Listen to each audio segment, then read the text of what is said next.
E aí pessoal, bem-vindos ao canal Eu Quero Acreditar Mistérios. E o caso de hoje a gente vai falar sobre o piloto Frederick Valentich, que aconteceu na Austrália na década de 70, pessoal. Um caso muito interessante que a gente vai ver agora, pessoal. Então vamos lá? Então pessoal, o nosso caso aconteceu no dia 21 de outubro de 1978 na região de Melbourne. O piloto saiu nesse dia 21 de outubro, na parte da tarde, no seu avião Cessna com direção ao aeroporto de Moorablind, em Melbourne. Ele saiu de Moorablind, em Melbourne, com direção à Ilha King.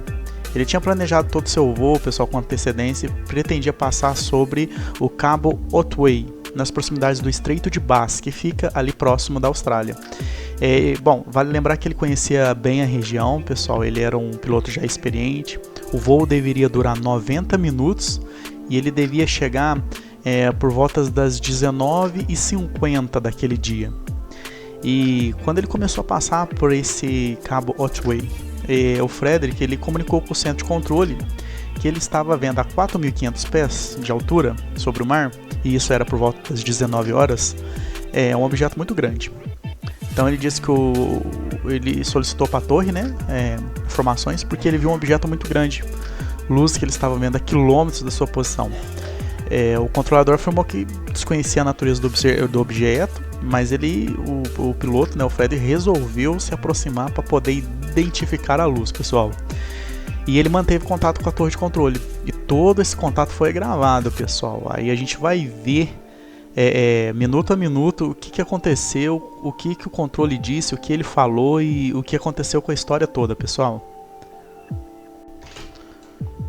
Então, pessoal, esse é o diálogo que eu vou ler para vocês aqui, para vocês terem noção do que foi que aconteceu lá naquele momento, pessoal.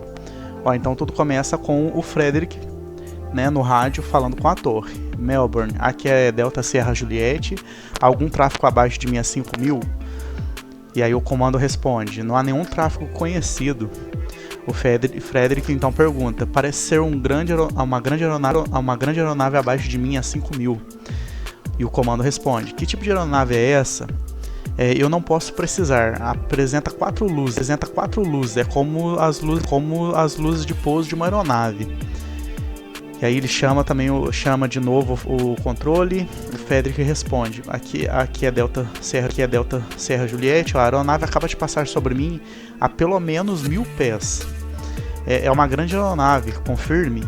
Desconheço devido à sua velocidade. Existe alguma aeronave de força aérea nas vizinhanças? Não há nenhum tráfego nas vizinhanças. Pessoal, tô lendo sempre o diálogo. Está se aproximando agora, vindo de leste à minha direção. O Frederick fala, o piloto fala. O microfone ficou aberto por uns 2 segundos, sem resposta. E o piloto volta a perguntar, me parece que a coisa está jogando algum tipo de jogo. Está voando 2 ou 3 vezes a velocidade que eu não posso identificar. O comando pergunta, o controle de comando pergunta, qual é o seu nível atual? O piloto responde, 4.500 metros. E o comando pergunta, e você confirma que não pode identificar a aeronave? Ele é afirmativo. Então ele pede para aguardar. Aqui é a Delta Sierra Juliette, de novo, aqui não é uma aeronave, aqui ele está, e o microfone fica por mais 2 segundos aberto. O comando responde, você pode descrever a aeronave? E aí que vem a parte interessante, pessoal, ele dá uma descrição meio confusa, mas ele tenta falar. Quando passa parece ser enorme, comprido, então pode ser uma espécie de charuto, cilíndrico. Aí o microfone fica aberto por mais 3 segundos. E ele fala, não posso identificar mais que... Bom, aquilo é muito rápido. Mais 3 segundos de mudo, de sinal aberto sem resposta. Está bem na minha frente agora, comando. E aí o comando pergunta, me informa qual o tamanho que o objeto pode ter. E aí o piloto fala, parece que está estacionário. O que eu estou fazendo bem agora é orbitar. E a coisa, o objeto está orbitando sobre mim também. A coisa tem luzes verdes, algum tipo de superfície metálica, pois toda ela brilha por fora. Aí o comando chama de novo, o piloto responde. Aqui, fica 5 segundos sem dar resposta, a coisa simplesmente desapareceu. Aí o comando chama, o piloto responde. Vocês saberiam me informar que tipo de aeronave é aquela? Seria uma nave militar? Então perceba, pessoal, e no momento ele fala que o objeto é um disco voador, é um extraterrestre ou uma nave de outro planeta. Lembrar que a gente está falando dos anos 50, na Austrália, antigo, e a Austrália é um parceiro histórico dos Estados Unidos, então a primeira coisa que ele sugeriu que fosse era uma aeronave militar, mas ele usa esse termo nave militar. Mas ele quis dizer que fosse uma aeronave militar. Poderia ser, a gente não sabe. E aí o comando pergunta: você confirma que a aeronave desapareceu? Aí ele: repita por favor, a aeronave ainda está aí com você? Aí ele responde: está, não. Fica mais 2 segundos sem falar. Está agora se aproximando, vindo de sudoeste. Aí o comando dá um sinal, o piloto responde: aqui, o aparelho é muito estranho. Agora eu tenho 23 ou 24 e a coisa está... Não consegui entender, pessoal, o que ele quis dizer com isso. Tenho 23 ou 24 e a coisa está... Acho que não dá pra saber muito bem. Quais são as suas atitudes agora? Pergunta o comando.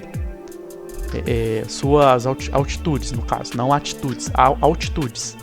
Aí ele fala: a minha altitude agora é pra ilha de King, Melbourne. Aguarde a estranha aeronave.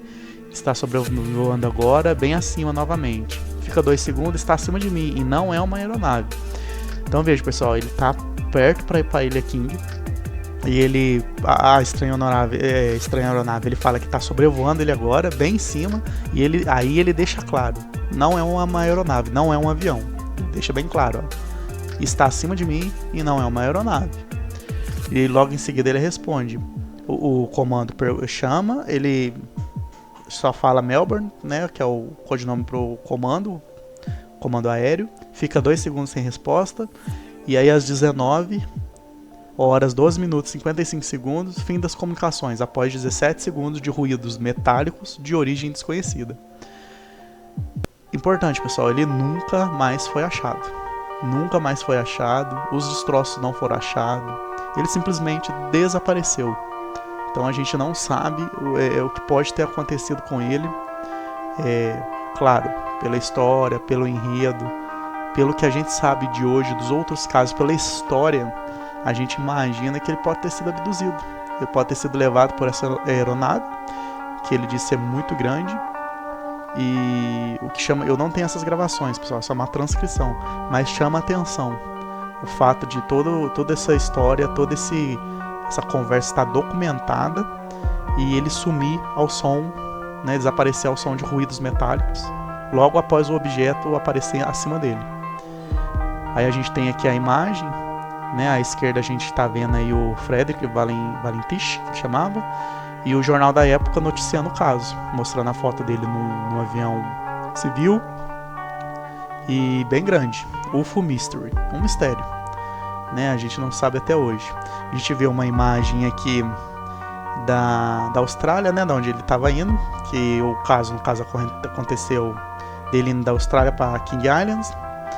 Então é um caso a se pensar, pessoal. Aqui a gente tem o sumário da investigação, né, que foi reportado. Então houve uma investigação. Então está aqui todo o relato do piloto. Houve uma investigação. E aí você tem toda a conversa que eu acabei de ler transcrita, né, tudo documentado aí pelo Departamento de Transportes da Austrália, que investigou o incidente. E a opinião das causas, né? Então o final fala: provavelmente a aeronave desapareceu sem deixar rastro, sem uma causa determinada. E aí a data a gente pode ver do relatório de 1982, pessoal.